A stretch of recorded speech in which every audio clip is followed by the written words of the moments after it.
You'll want to hear about this one. This case completely took me by surprise. I had no clue what was going on, and it happened practically in my own backyard. This is the case, the murder of Matthew Restelli. There are 3 people now that have been arrested in connection with his murder, 2 very recently. The first was his brother-in-law, the second and third just a few days ago on October 29th, his wife and mother-in-law. This is a scary, disturbing one. You'll want to pay attention. Welcome to True Crime Faith and Chocolate. I'm your host, Annette Lyon, USA Today best-selling author of the suspense novel Just One More, and a whole bunch of other stuff.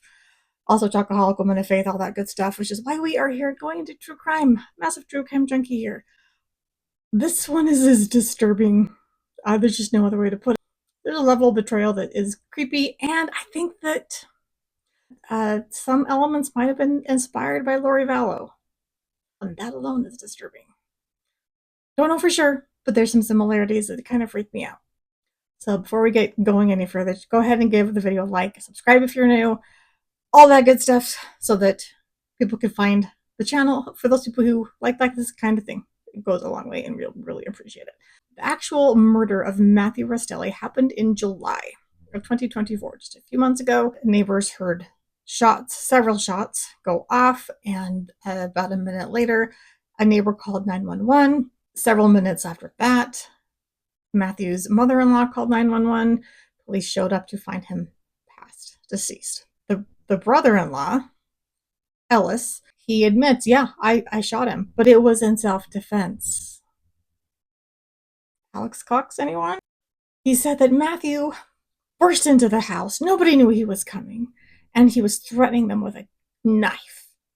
And that also, Ellis ran to the garage, got a gun out of the gun safe, rushed back in, and then shot him a bunch of times in self-defense. This is his initial statement to police, which the police are going, that doesn't quite wash. Again, we have 1 minute between Matthew's arrival and the first shots, so that seems highly unlikely. And also, it's a weird thing. How did this happen? Apparently, when Ellis was then arrested that night, officers find he has a holster on. Why do you have a holster, Ellis? 10:07, gunshots go off. It's not until 10:16 that Tracy, the mother-in-law, calls 911. There's several minutes there. I don't know about you, but if there's something going on in my house where someone were to get injured in such a heavy manner, I would be calling 911 before it was over, before the smoke in the air cleared. So that was already a little suspicious. When law enforcement arrives, they immediately see other things that are just a little bit off. The way Matthew is lying on the floor, his right arm is stretched out, and he's got a knife, but it's in his hand weird. The grip is backwards. So you know how there's like your fingers can go into the little, this molded, the moldy part with the fingers was turned the other way, which meant the blade was facing the wrong way to be protecting oneself against a threat. And the way he was holding it was weird as well. So there's a police officer took a picture and was looking at it. And then they also realized, on top of all of that, Matthew was left-handed. I saw one lawyer talking about this case just today, saying this is some of the stupidest people to commit this type of crime. And I have to agree, because the level of stupidity, I mean, like, this is family. Don't you know he's left-handed? That sounds like something that, like, Sherlock Holmes' story would have thrown in, and it's become such a cliche 100 years later, and yet they still screwed that one up. Good job, guys, but thank you, because it helped get you caught. They're idiots. So that same night, Kevin Ellis, is arrested. Again, he is claiming self-defense and saying that, yes, Matthew just entered the house with all of a sudden burst in and nobody knew he was coming.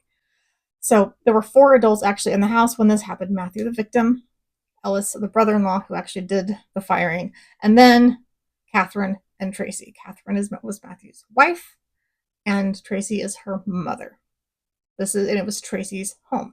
Apparently, Catherine and Matthew had been going through some marital difficulties, and she had come from California, where the couple resided, to stay with her mother for a while. Her mother, Tracy, in American Fork, Utah, with their 2 children, ages 5 and 3. Interestingly enough, one of those children is a daughter named Catherine, named after her mother.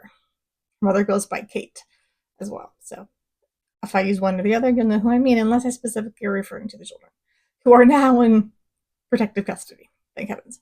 Tracy takes in Catherine and the 2 children for a couple of months as they're trying to figure all this stuff out. Matthew, of course, wants to reconcile. He's trying to reach out, and he suggests to Catherine, how about I rent a car for you? And then you can drive it back with the kids back to California. Catherine and Tracy, they don't want that. They actually lured him to Utah and to Tracy's home. Sounds like he'd never been to that particular home. I don't know how long she'd lived there, but there were very clear directions on how to get there. The code to punch in for the gated community. He offered to get this rental car, and Catherine and Tracy were, there's texts now that show all of this, that they were like, oh yeah, no way, we're not doing that. And Tracy suggests to her daughter, how about we pretend they have a sprained ankle and can't drive? Whatever's happening, we're going to string them along. You're not driving back, obviously. So Matthew, sounds like he's a good dude. He's like, you know what, then I'll drive out to get you. I have my truck, drive it out, have, I guess, car seats, probably, I'm guessing, an extended cab for kids in the back. And so he drives all the way from California for the course of an entire day. Poor guy. He had no idea he was being lured to his death. His belief, including all of the texts he's getting from his family, from his wife, after he arrives, he thinks he'll be driving back. That is not what happened, obviously. In fact, the family knew how close he was because they were tracking him with an AirTag. He had hidden it in his car in a cloth storage bag of some kind. Things like receipts and snacks and just papers, and just kind of sounds like the car version of a junk drawer. And so police said that you wouldn't have noticed it unless you were looking for it, which they later did and found it. Sounds like, from various sources, I've cobbled information together. So some people say that there were 4 Apple IDs associated with it. I believe there were 5. And here's why. Because we know for sure that Ellis, Tracy, and Catherine all had access to the tag because they were tracking his movements, sending each other screenshots. And the tag in the Find Me app, or Find My app as they call it now, it was labeled as truck with a poop emoji. Because that's mature and classy. It's just like these people are just, not only are they evil, but they're just gross and stupid and okay. Blah. So we have Catherine the wife, brother Ellis, and mother Tracy, who all had access to it. Yeah, Catherine's sister sent a text on June 20th. So they were tracking him for at least 3 weeks, if not longer, saying, I'll be watching the AirTag and let you know as soon as it updates. So we know that her sister had access to it as well. So at least those 4 people had access, and so therefore their Apple IDs were attached to the tag. But it also appears that Matthew's Apple ID somehow got attached to it as well, which is why he did not get any updates saying an AirTag is following you. Normally you'll get those warnings, but if his Apple ID is attached to it, he won't get those warnings because the AirTag thinks it's his. Sounds like there were 5 people who had access to it, or at least had their iCloud information attached to the AirTag. The detectives can start figuring out pretty quickly, based on text messages. Like, in this day and age, it's 2024. We are so beyond the time of like, what? You can read my text messages? You can get a search warrant for my phone and figure out that I've been talking to people and saying things? What? They're just that stupid. All the claims that Matthew just shows up out of the blue, utter crap. They can see that they're giving him clear directions. And he actually warned them, my truck is leaking oil. You might want to put a piece of cardboard on the driveway so I don't stain your driveway. And they did that. So they knew he was coming. And Catherine specifically said, apparently multiple times, come in through the front door. You're coming through the front door, right? They were totally setting him up. For so the moment he walked in, boom, it's over. He's gone. Police say that Catherine sent a text message to her brother, Ellis, the guy who did it, 10:01 p.m., meaning this is just minutes before Matthew arrives. She says, keep an eye on Find My.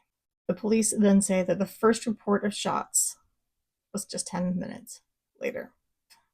police believe pretty quickly, and this is in the affidavit, saying that it appeared that the knife had been put into his hand after Matthew's death, that it had been planted there. Then they actually tracked the knife back to Tracy. Apparently, in April of this year, she went to California to help a friend with some estate settling stuff. I guess the friend's husband had died, is what it sounds like. And the husband had a subscription to some sort of like outdoorsy sportsman type thing. And so Tracy sent a message, email or whatever, to customer service saying you can stop sending the boxes because the recipient has passed away. But in a recent box, there was this knife, and she took it back with her from California. And there is plenty of digital evidence showing that she was in California at the time of all of that, and when they believe that she procured the knife. Of course, immediately they're like, something is off here. So of course they arrested Ellis immediately. But then they started looking into, again, digital evidence and a whole bunch of other stuff. So here are a couple of search things that Tracy, again, Catherine's mother, did in the weeks leading up to his death that they found. This is telling. On the 7th of June, she searched, how old were Dan Markel's kids when Dan was killed? Now, if you're unsure who that is, if you're into true crime, you probably know. But Dan Markel was a professor of law in Florida, and he was gunned down basically in his driveway garage. And eventually it came down to realizing that it was a murder for hire situation from his ex-wife's family. They despised him, and there was a custody battle. They wanted the grandchildren to move closer to where they were, and the ex-wife, she has a brother, Charlie, and her mother is named Donna. But Charlie was recently convicted of that murder. He hired some gunmen through an ex. Her name was Katie Magbanua. So first, also, Tracy does two significant searches on the 7th of June. One, how old were Dan Markel's kids when he was killed? And two, Katie Magbanua, second trial defense charts. She did have 2 trials, and then second one, she actually confessed and admitted that she was part of all of this. The next several searches are all on the 16th, and they're all about Utah law regarding gun registration, sale of private firearms, establishing residency in the state, filing for divorce in Utah when your husband's a California resident. And the next day, a couple of other interesting searches. How to get my U.S. passport fast and apply for a child's U.S. passport. A few days later, there's a search, what is mom, what if? They included all of the typos, which I think is just, chef's kiss to help their stupidity. But I'm going to read what they probably intended to search. Not what is, but what if mom takes kids over state line visit and dad doesn't agree? Same day, what are the legal implications of taking your kids on vacation without the other parent's permission? Same day again, another search. If my child's father and I do not have a custody agreement in place, can he take my child and not return them back? On the same day, what to do? Parental kidnapping and no custody order. A few days later, there's a search for a cemetery, American Fork Cemetery, Alpine, which is another city very nearby. Basically right next to American Fork. A couple days after that, they're searching for Donna Adelson. There's 3 searches related to Donna, Charlie's mother, who has now been arrested. So here's the interesting thing with Donna is that she has been implicated in the death of Dan Markel as well, helping to plan it out. And there's no mystery that she despised Dan, who, as far as I can tell, was just a good guy and got the worst short end of the stick as far as in-laws in the world. But Donna Adelson had been researching which countries do not have extradition treaties with the U.S. So where could she flee and be safe from the law? Fortunately, again, if you've been following true crime, you probably know this, but she was literally arrested right before getting onto the jetway on a flight out of the country. And now she's awaiting trial. So there were 3 different searches about Donna Adelson and her case. On the same day, there's also a search about Ashley Judd's family feud, Winona tracking her car. It's just bizarre that is what Tracy is Googling at this point. The day before the shooting, when was Donna Adelson arrested? And then the day of the shooting, 2:13 p.m. There's a search of "It's Happening" meme. That's not at all disturbing. What?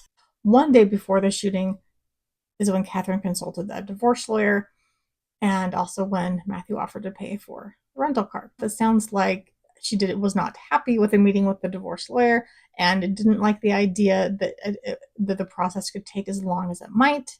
And she also, with the Adelson situation, feared a custody battle. One would think, however, that if you're concerned about a custody battle, you would not, I don't know, commit a stupid murder where you're leaving all kinds of evidence behind. Again, thanks for doing that, because we want to know what happened, but oh my gosh, we need justice for Matthew. The day of the murder, that morning, Catherine goes on to a Discord group that she's part of with a bunch of friends, and she said, quote, "I have to do a big girl thing this morning. ... Wish me luck." And when people asked what's going on, she didn't reply. Also on the day of the shooting, Catherine texts her mother, says he's going to drive out. And then her mother called back, and they had a 5-minute conversation, and then the whole murder went down that night. The children were asleep, but they were in the house, and so it's going to be an additional charge because that's potentially CA.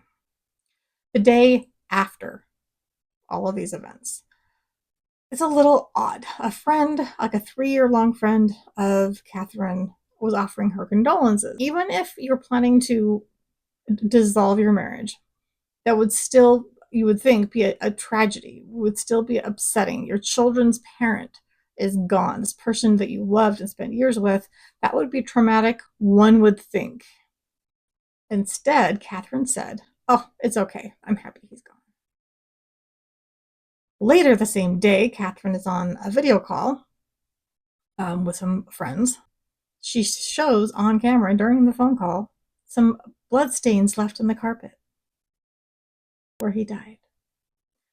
And then reportedly her mother, Catherine's mother, Tracy, also says to this friend, "Yeah, if I'd known you were interested in death, I would have taken a picture of the body."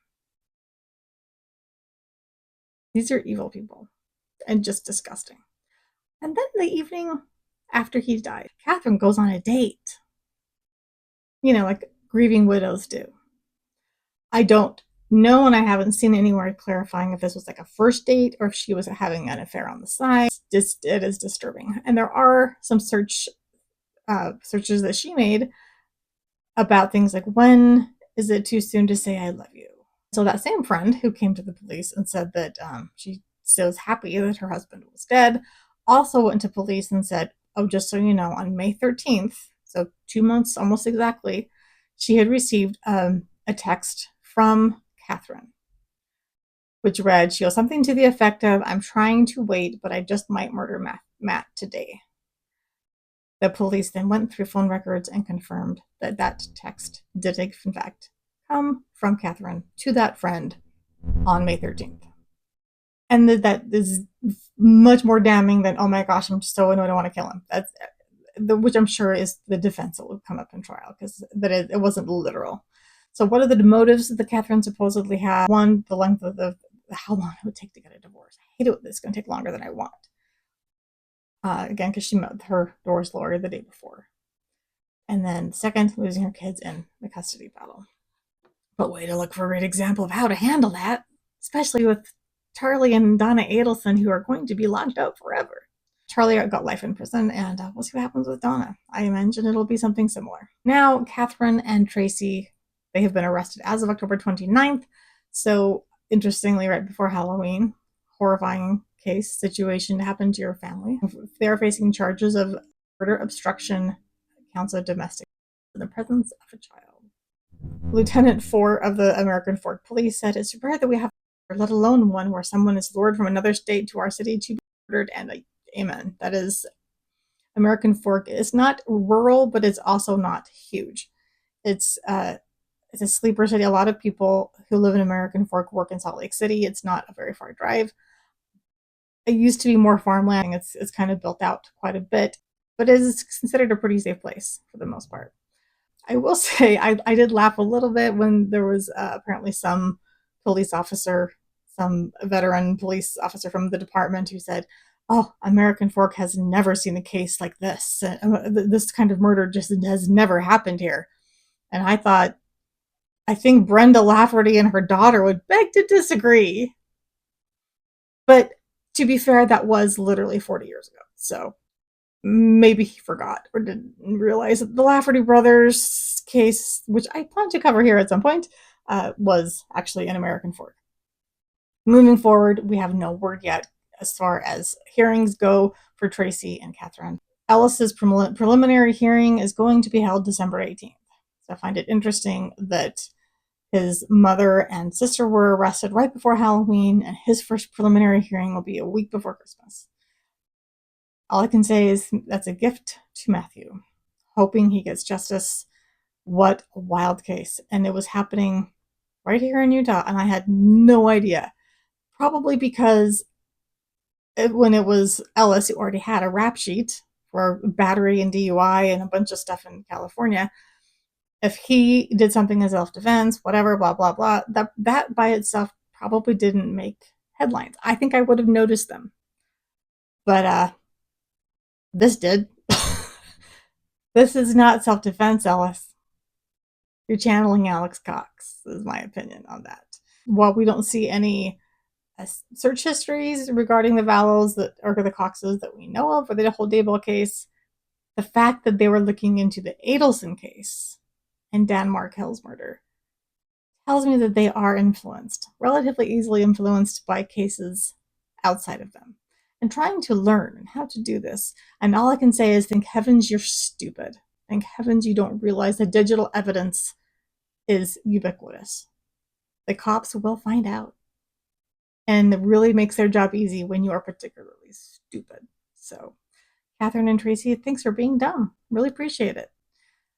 And those poor children, those poor kids, I hope that they get probably the therapy that they need, and that they can then be taken care of by people who love them and can help them heal. And let's hope they don't remember much of this. They're 3 and 5, so it's very likely that at least the younger one will have no memory of any of this. But it still is going to be a trauma as they move forward with their knowing that their father was killed and their mother and uncle and grandmother were all part of it. That is going to be a weight they will have to carry forever. So as this moves forward, I will keep you updated. All I can say is may justice be served.